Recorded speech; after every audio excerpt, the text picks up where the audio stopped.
तो ज़ेलेंस्की भैया और डोनाल्ड ट्रंप यहां पे बहुत खुश लग रहे हैं एक दूसरे के साथ हाथ मिला के। और यहां पे डोनाल्ड ट्रंप को इस बात की भी खुशी है कि ज़ेलेंस्की उनको मिलने आए थे सूट बूट टाई पहन के, क्लीन शेव्ड होके।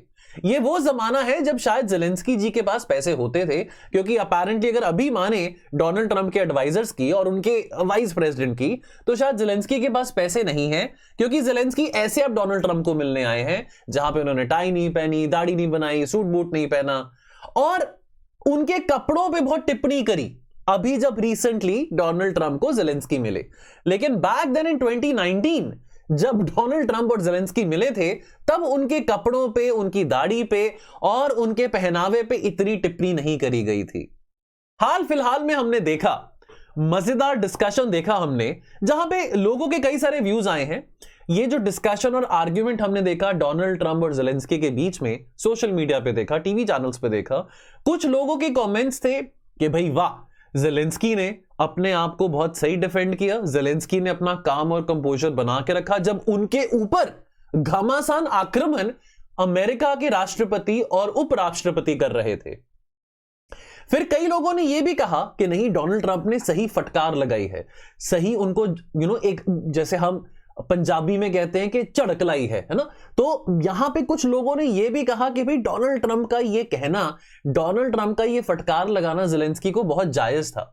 डोनाल्ड ट्रंप ने इस पूरे आर्ग्यूमेंट में यह भी कहा that look Zelensky, you are the one who is responsible for world war 3, you are the one who has invaded Russia, not the other way around. Surprisingly, that is what the price Ukraine is paying for not being a nuclear power. और Zelensky ने भी ये कहा that look, आप हमारे ऊपर यहां पे एलिगेशंस लगा रहे हैं। ज़ेलेंस्की ने अनफॉर्चुनेटली यहां पे ये बात भी एक्सप्रेस करी दैट काश हम एक न्यूक्लियर पावर होते, because after the disintegration of USSR, Ukraine ने जो अपना न्यूक्लियर इंस्टॉलेशंस थी, जो न्यूक्लियर इंफ्रास्ट्रक्चर था, वो सब डिसमेंटल कर दिया था। लेकिन ज़ेलेंस्की ने यह भी कहा अमेरिका को कि आपके लिए तो भाई ये सब कहना दूर बैठे बहुत आसान है, क्योंकि आप एक ओशन को फेस कर रहे हैं, अटलांटिक ओशन को फेस कर रहे हैं, जहां पे फिर भी काफी स्थिरता है, काफी कामनेस है, ज्यादा वोलेटिलिटी नहीं है। लेकिन हमारे बॉर्डर्स बहुत वोलेटाइल बने हुए हैं thanks to our neighbour who is also our enemy. लेकिन Donald Trump, interestingly Donald Trump इस पूरे मुद्दे में पुतिन को जिम्मेवार नहीं ठहरा रहे हैं, वो जिम्मेवार ठहरा रहे हैं ज़ेलेंस्की को और यूरोप को। अब यहां पे एक और बात समझने वाली आती है कि डोनाल्ड ट्रंप अपनी फ्रस्ट्रेशन क्या केवल ज़ेलेंस्की पे निकाल रहे हैं, या वो अपनी फ्रस्ट्रेशन यूरोपियन यूनियन पे भी निकाल रहे हैं कि भैया कब तक मैं यूरोपियन यूनियन को सपोर्ट करता रहूंगा, कब तक मैं यूरोपियन यूनियन को फ्री में खाना बांटता रहूंगा। क्या मैंने जिम्मेवारी ली हुई है, क्या मैंने ठेका लिया हुआ है कि हमेशा अमेरिका को ही बीच में आना पड़ेगा जब जब यूरोप के किसी भी देश पे आक्रमण होगा। अब यहां पे हमको यह भी पता है कि आज से कुछ 7 साल पहले अपने पहले कार्यकाल में डोनाल्ड ट्रंप ने कह दिया था कि मैं नेटो की फंडिंग में अमेरिका को आगे नहीं करूंगा, नेटो को जो चेक्स काट काट के अमेरिका दे रहा था वो अब मैं नहीं दूंगा। अब फिर से डोनाल्ड ट्रंप वही बात दोहरा रहे हैं कि चाहे यूक्रेन हो, चाहे जर्मनी हो, चाहे पोलैंड हो, चाहे कोई भी देश हो, हमारी जिम्मेवारी नहीं है। ऑन पॉइंट डोनाल्ड ट्रंप गलत नहीं कह रहे हैं, वो ये कह रहे हैं कि भाई मेरी जिम्मेवारी नहीं है कि मैं चेक्स काट काट के इन सब देशों को या यूरोपियन यूनियन को देता रहूं, तुम खुद अपने सिक्योरिटी के जिम्मेवार क्यों नहीं होते हो। सो दोस्तों, आज के इस वीडियो में हम क्विकली थोड़ा समझने की कोशिश करेंगे डोनाल्ड ट्रंप का यह कहना कि मैं नेटो को फंडिंग नहीं दूंगा, तो क्या नेटो, क्या यूरोपियन यूनियन अपनी सिक्योरिटी को मैक्सिमाइज कर सकता है, और अगर अमेरिका वाकई में अपनी फंडिंग को विड्रॉ कर लेता है तो क्या यूरोपियन यूनियन, और कैसे यूरोपियन यूनियन नेटो की फंक्शनिंग को और अपने सिक्योरिटी आर्किटेक्चर को अपना स्टेबलाइज कर सकता है, कंटिन्यू कर सकता है। इस बात को समझेंगे इस वीडियो में। मेरा नाम है कुबेर सिंह, आपका एजुकेटर फॉर आईआर। आज की वीडियो में एनालिसिस होगा, कंटेंट मैंने कम रखा है, इमेजेस के फॉर्म में आपको थोड़ा सा मैं एक स्टोरी के फॉर्म में आपको मैं कुछ बातें समझाना चाहूंगा, एनालिसिस करना चाहूंगा। यदि ये फॉर्मेट अच्छा लगा तो ऐसे और वीडियोस लेके आते रहेंगे, कमेंट सेक्शन में बताते रहना। अब अगर फैक्ट चेक की बात करें, अमेरिका ने, रॉयटर्स की रिपोर्ट आई थी 31 मई 2024 को, अमेरिका ने यह कहा था कि America is responsible for funding 2/3 of the budget of NATO. लेकिन जो फैक्ट चेक, जो रिपोर्ट हमारे सामने आई, ये 31 मई 2024 की बात है कि नहीं, अमेरिका 16% यानी कि लेस देन 1/3 कंट्रीब्यूट करता है towards the annual budget, not 2/3। तो ये जो अपेरेंटली अमेरिका का क्लेम था, इस क्लेम को रॉयटर्स की इस फैक्ट चेक रिपोर्ट ने रिजेक्ट किया। नाउ अब यहां पे अगर हम नेटो कंट्रीज की जो समिट 2014 में हुई थी, आज से ठीक 11 साल पहले, वहां पे सभी नेटो मेंबर्स ने, चाहे वो नेटो मेंबर बड़ी देश था या कोई छोटा देश था, सबने ये अग्री किया था कि अपने हैसियत के हिसाब से, अपनी जीडीपी के हिसाब से हर कोई, चाहे किसी की जीडीपी थोड़ी है, किसी की ज्यादा है, चाहे आपकी जीडीपी 100 रुपए है, चाहे आपकी जीडीपी अरबों रुपए है, लेकिन हर एक देश जो कि नेटो का मेंबर है वो अपनी जीडीपी का 2% हिस्सा 2% कंट्रीब्यूट करेगा ऑन डिफेंस बाय 2025। यह बात 11 साल पुरानी है, यह 2014 की समिट की बात है। फैक्ट यह है कि 2017 में केवल 4 देश, अमेरिका, ग्रीस, यूके और पोलैंड, इंटरेस्टिंगली ग्रीस और Poland, not even Germany, not even France, जो कि बहुत बड़े कंट्रीज माने जाते हैं, जो कि पावरफुल इकोनॉमिक इंजन्स माने जाते हैं यूरोपियन यूनियन के, वो दोनों देश नहीं, but countries like Greece and Poland along with US and UK, ये चारों देशों ने अपनी हैसियत के हिसाब से अपनी जीडीपी का मोर देन 2% कंट्रीब्यूट किया। लेकिन 2023 तक आते आते इस युद्ध के बाद, यूक्रेन युद्ध के बाद, 1 साल ऑफ द यूक्रेन वॉर के बाद 11 देश थे, 11 कंट्रीज थे। So which means that it took the Ukraine war. तो कहीं ना कहीं यहां पे डोनाल्ड ट्रंप भी बात गलत नहीं कह रहे हैं। देखा जाए, अगर 2014 की समिट में यह बात तय करी गई थी कि भैया हर एक NATO member 2% of GDP contribute करेगा बाय 2025, तो क्या तकलीफ है? तो डोनाल्ड ट्रंप अगर ये बात कह रहे हैं कि भाई मेरे ऊपर, मेरे कंधों के ऊपर जिम्मेवारी क्यों, तुम्हारे ऊपर क्यों ना हो, तो यानी कि पूरा का पूरा जो यूरोप है वो क्या कर रहा था इतने सालों से? जब तक यूक्रेन वॉर नहीं हुआ तब तक यूरोप, कोई बात नहीं, अमेरिका बैठा है, सब चंगा सी, अमेरिका सब संभाल लेगा। लेकिन it took that Ukraine war to move the European countries out of the inertia, that हम सबको भैया अपनी अपनी सिक्योरिटी का, भाई जैसे हमको अपने कंधे खुद ही मजबूत बनाने पड़ेंगे, किसी और के कंधों पे हम नहीं निर्भर हो सकते हैं। तो 11 countries ever meeting this percentage target. Why was it that it took this Ukraine war for these European countries to meet this 2% of the GDP target? Let's also have, analysis of the figures.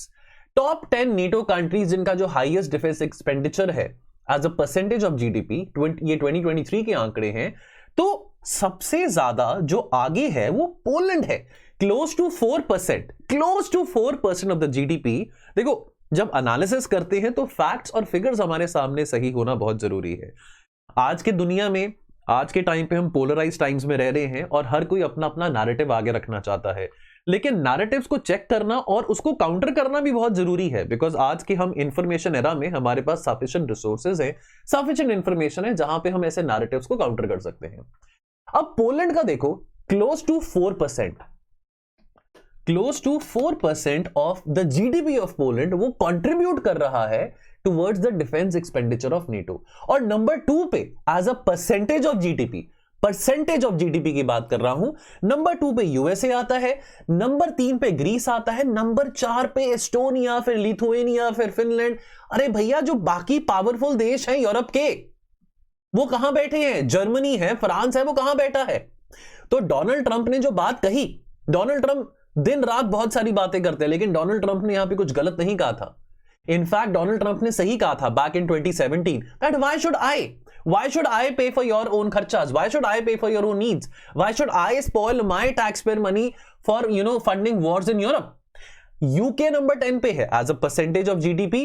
Please understand one thing, ऐसा नहीं है कि Germany और France बहुत weak countries हैं, Germany और France बहुत strong countries हैं, यूरोपियन यूनियन के पावरफुल इकोनॉमिक इंजन्स हैं, उनका यहां पे टॉप 10 कंट्रीज में नहीं आ रहा। लेकिन अगर हम defence spending in terms of dollars की बात करें, फिगर्स की बात करें, यहां पे अगर USA 8 lakh, close to 1 million dollars अगर यूएसए के द्वारा डिफेंस स्पेंडिंग है, उसके बाद नंबर 2 पे जर्मनी आ रहा है, नॉट इवन $70,000।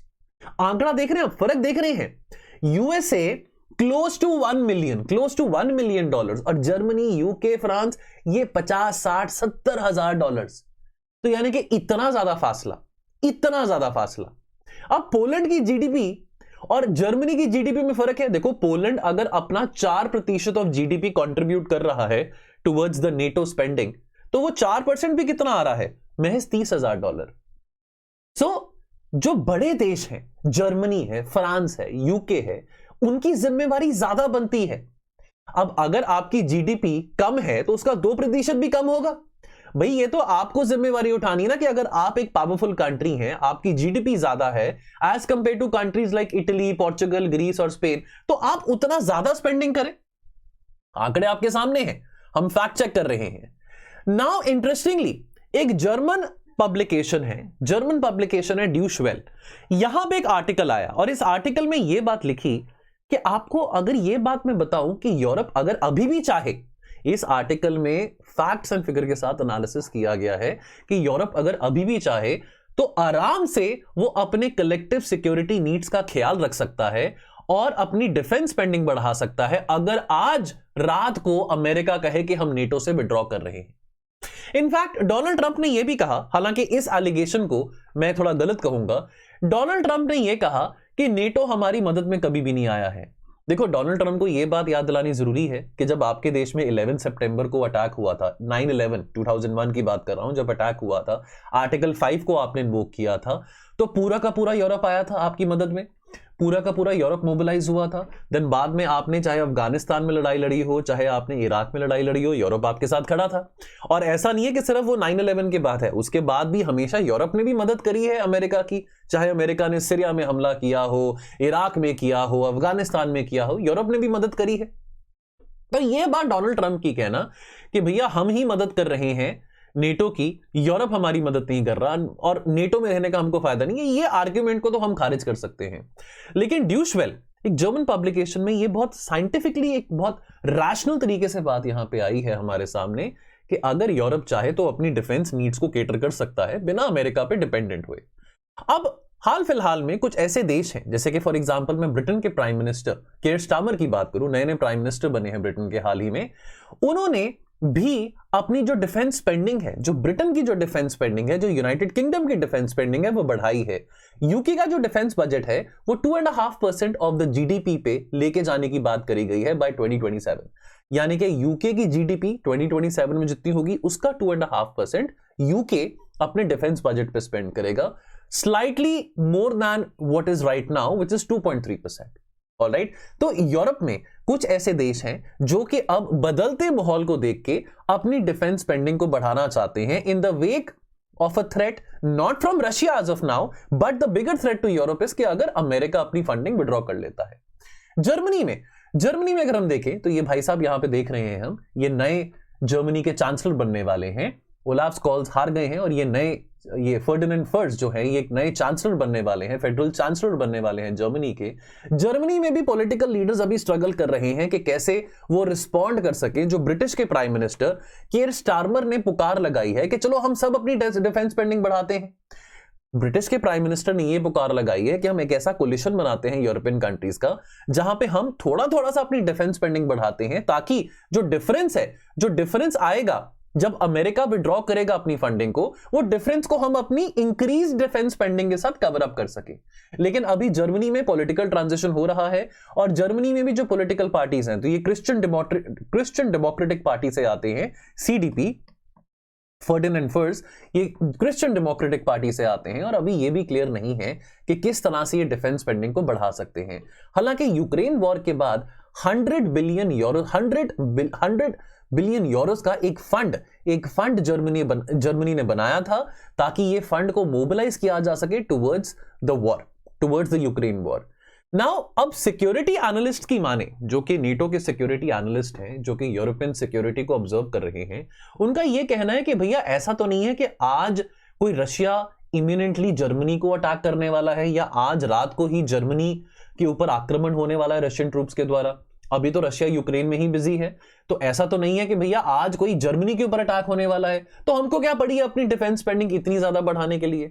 हाँ, रशिया का ये मैंडेट जरूर है, रशिया अभी ये जरूर करना चाह रहा है। देखो, एक पहलू है कि रशिया ने यूक्रेन को नेटो में आने से रोका, लेकिन दूसरा पहलू क्या है कि भैया नेटो का एक्सपेंशन हुआ, कंट्रीज लाइक फिनलैंड, स्वीडन, वो भी नेटो के मेंबर्स बने।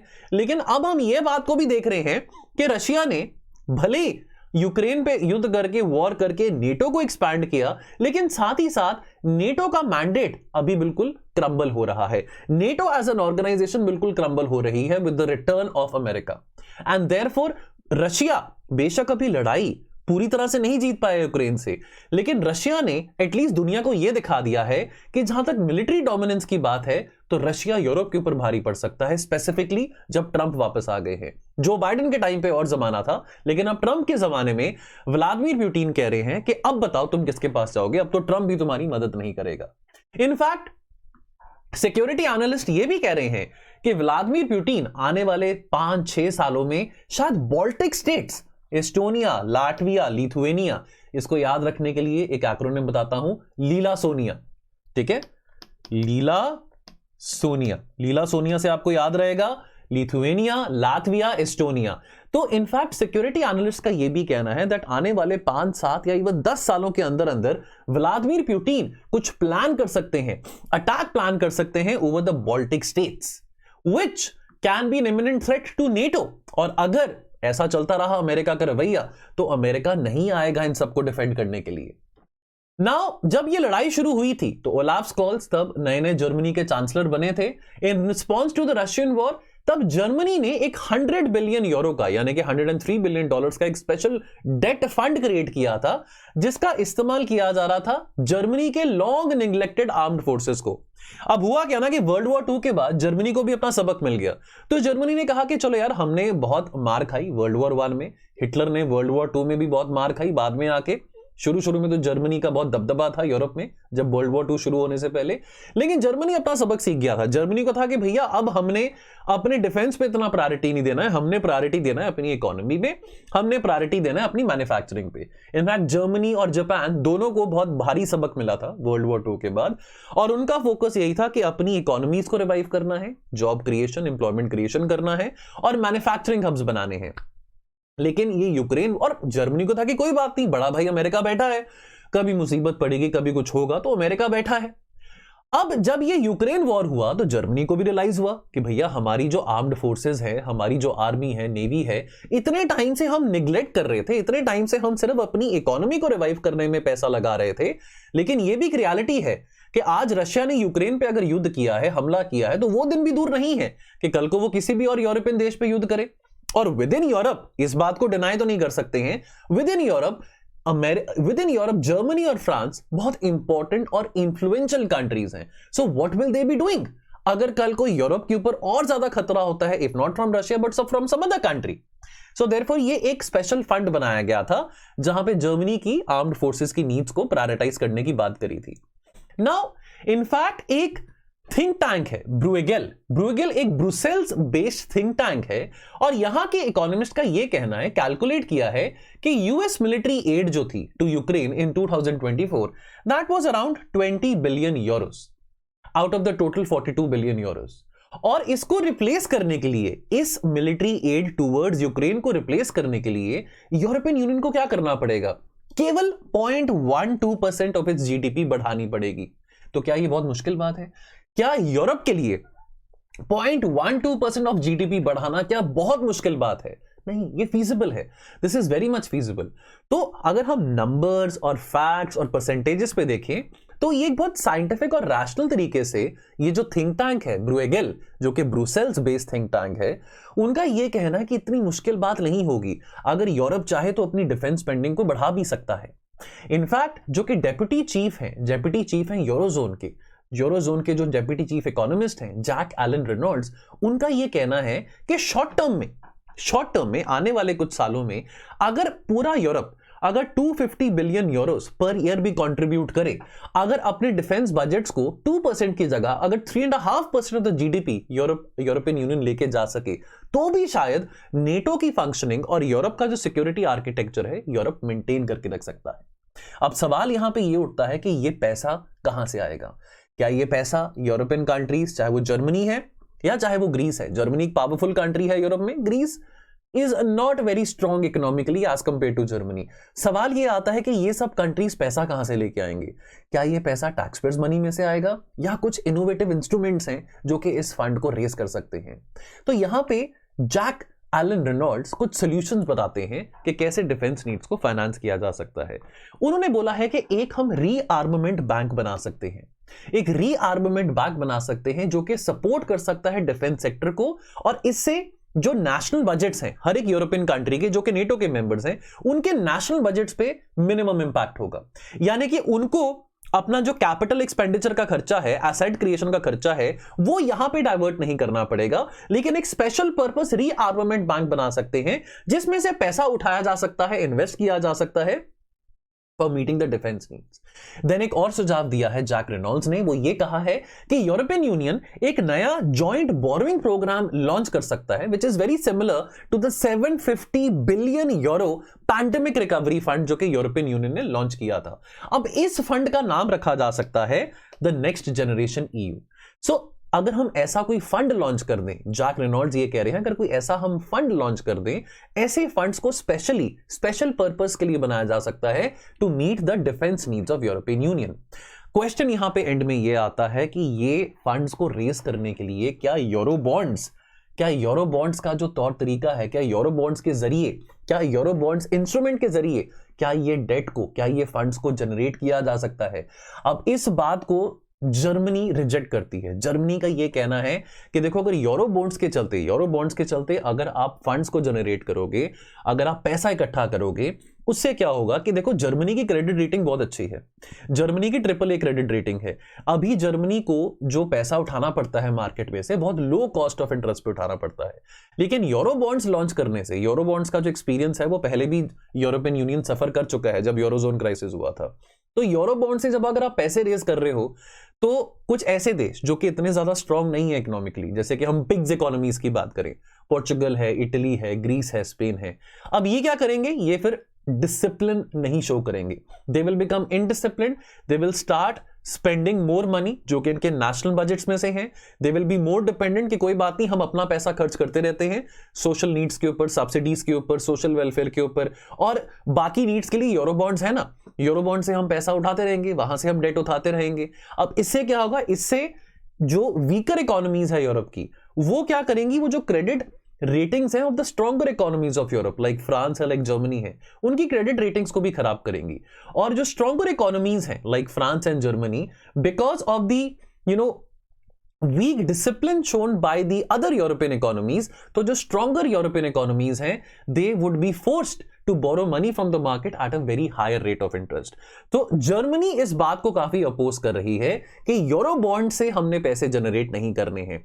बट सवाल यहां पे फिर ये आता है, यूरोप अगर चाहे तो वो पैसे इकट्ठे कर सकता है अपने डिफेंस नीड्स के लिए, लेकिन यूरोप को एक फिस्कल प्रूडेंस और फिस्कल डिसिप्लिन अप्रोच से ये बात को ढूंढना होगा, इस बात को अप्रोच करना होगा कि क्या वो इनोवेटिव इंस्ट्रूमेंट्स है जिससे हम इस वॉर को या अपनी सिक्योरिटी नीड्स को हम हार्मोनाइज कर सकते हैं, मेंटेन कर सकते हैं। सो दोस्तों, ये एक क्विक एनालिसिस वीडियो था। कैसा लगा आपको कमेंट सेक्शन में जरूर बताना। बाकी दोस्तों, ट्यूसडे 11 मार्च को IR का कंप्लीट क्रैश कोर्स शुरू होने वाला है। पिछले 1.5 ईयर्स में जितने भी करंट अफेयर्स रहे हैं, जो भी इंटरनेशनल ऑर्गेनाइजेशंस रही हैं, जो भी प्लेसेस इन न्यूज रही हैं, जो इंपॉर्टेंट मिलिट्री एक्सरसाइजेस रही हैं, कुछ इंपॉर्टेंट कन्वेंशंस, ट्रीटीज, अग्रीमेंट्स जो भी साइन हुए हैं, ये सारा का सारा with in 20 hours, less than 20 hours में मैं करवाने वाला हूं। 11 मार्च से शुरू हो रहा है, 11 मार्च से लेके 22 मार्च तक मेरा ये क्रैश कोर्स रहेगा। मेरा खुद का अनुभव है, 4 बार मेंस दिए हैं, 2 बार UPSC इंटरव्यू दिया है, तो ये अनुभव आप सबके काम आ सके, प्लीज जुड़िए। कूपन कोड है PRE2025। अगर आप इस कोर्स में हिस्सा लेना चाहें, ये मेरा टोल फ्री नंबर है, टोल फ्री नंबर पे कॉल करके इस कोर्स के बारे में इंफॉर्मेशन लीजिए। वीडियो कैसा लगा कमेंट सेक्शन में जरूर बताना। अच्छा लगा तो प्लीज सब्सक्राइब करें, नहीं भी अच्छा लगा तो भी सजेशन दीजिए, और लाइक बटन को जरूर हिट करना। Thank you so much, I will see you very soon.